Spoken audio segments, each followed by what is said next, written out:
Selamat pagi, siang, sore, dan malam teman-teman semuanya. Pada kesempatan kali ini, saya akan mempresentasikan hasil analisis saya pada perusahaan Starbucks. Sebelumnya, perkenalkan nama saya Yosua, NIM 1910416934, jurusan Manajemen, mata kuliah E-Marketing, kelas A3 Manajemen Pagi, dosen Belia Yosita SMMM. Baik, langsung saja pada inti dari presentasi saya.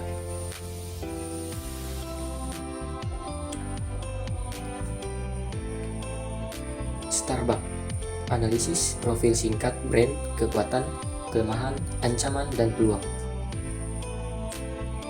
Daftar isi.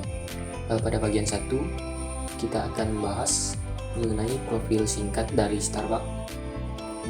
Bagian 2 kita akan membahas mengenai kekuatan dan kelemahan dari perusahaan Starbucks. Pada bagian 3 kita akan membahas tentang ancaman dan peluang. Bagian 4 rangkuman atau rekomendasi, dan bagian 5 sosial media dan web dari perusahaan Starbucks. Profil Starbucks pertama kali dibuka pada 30 Maret 1971 di Peak Place Market yang bersejarah di Seattle. Itu adalah debut yang sederhana, ruang perdagangan seluas 1000 kaki persegi dan diawaki oleh 1 karyawan, tetapi memiliki banyak sentuhan khusus. Kisah mereka dimulai pada tahun 1971.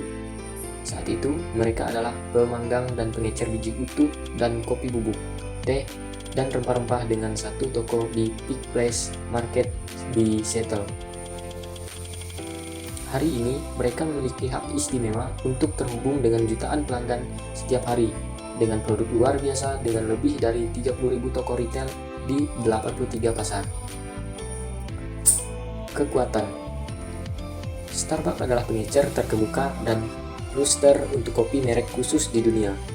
Citra merek yang kuat dengan moto The Starbucks Experience.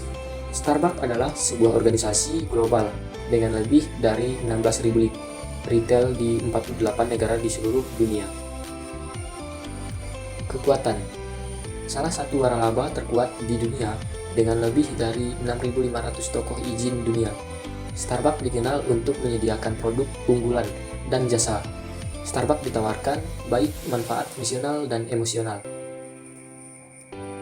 Kemudian, yang pertama, kekuatan dari perusahaan Starbucks itu sendiri adalah memiliki pelanggan setia di semua negara Starbucks yang ada. Yang kedua, khas rumah-rumah kopi Italia canggih dengan nuansa musik, interior, desain, dan karya seni. Kemudian outlet diposisikan di lokasi jalan tinggi, mall, dalam area bisnis lain seperti bangunan kantor. Kemudian Starbucks juga penerima semua pertanyaan, komentar, dan umpan balik di mana pelanggan dapat mengirimnya dengan email, SMS, atau hanya menginformasikan di Starbucks Retail. Kemudian Starbucks juga memiliki serikat pekerja yang membantu karyawan untuk menginformasikan pikiran mereka kepada manajemen. Nah, kemudian kelemahan dari perusahaan Starbucks itu, yang pertama itu saya rangkum di sini ada harga tinggi yang biaya tidak semua jenis pasar bisa membeli produk Starbucks itu. Kemudian ada Starbucks dianggap Amerika global yang mengeluarkan biaya sentimental bagi pelanggan di beberapa negara. Kemudian Starbucks juga menolak untuk menjamin bahwa susu, minuman, coklat, es krim, dan dipanggang dijual di toko perusahaan bebas dari bahan rekayasa genetik. Kemudian Starbucks juga karena kesempurnaan atas pelayanan karyawannya, beberapa keluhan karyawan tentang manajemen yang mendorong mereka untuk selalu menjadi sempurna. Itulah sebabnya mereka membuat Starbucks serikat bekerja. Kemudian Starbucks juga terlalu fokus pada pasar domestik Amerika Serikat. Kemudian ancaman. Nah, di sini ancaman untuk perusahaan Starbucks itu sendiri ada krisis keuangan global yang membuat masyarakat cenderung untuk tidak menghabiskan terlalu banyak uang. Kemudian di sini ada yang kedua, berpendapatan rendah di Indonesia membuat sulit bagi Starbucks untuk menembus pasar yang lebih segmentasi. Kemudian Starbucks memiliki beberapa orang percaya bahwa Starbucks mengubah dunia menjadi sebuah perusahaan raksasa generik berantakan. Kemudian ancaman produk pengganti dan jasa termasuk barang-barang minuman lain seperti cola, teh, atau jus yang dijual di retail. Kemudian sentimental, masalah dengan efek buruk kopi dari masyarakatnya. Yang selanjutnya ada peluang. Nah, pada perusahaan Starbucks ini para karyawannya berpotensial adalah orang-orang berpendidikan yang membuatnya lebih mudah untuk melatihnya. Kemudian Starbucks bisa dapat mengubah citra negatif kopi menjadi positif. Kemudian juga konsumerisme tinggi di Indonesia.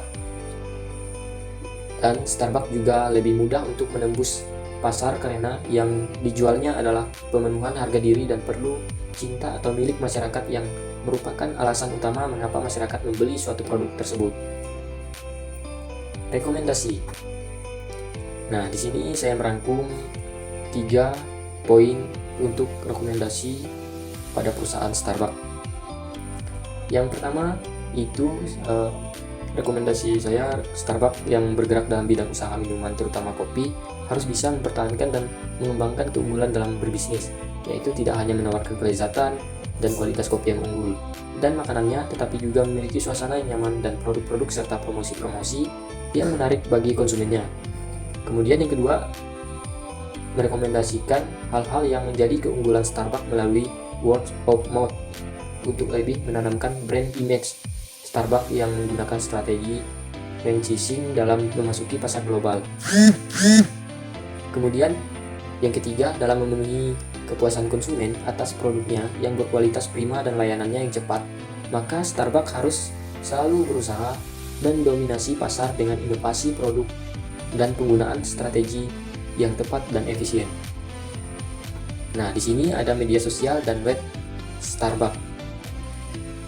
Di sini ada Instagram dengan username Starbucks dan Twitter juga. Di sini juga terdapat Twitternya Starbucks Coffee, kemudian Facebook juga Starbucks, dan akun TikTok. Maka di sini saya sudah mencantumkan web dari Starbucks. Pada web ini kita bisa mengakses dan mendapatkan informasi-informasi yang kita butuhkan tentang perusahaan Starbucks itu sendiri.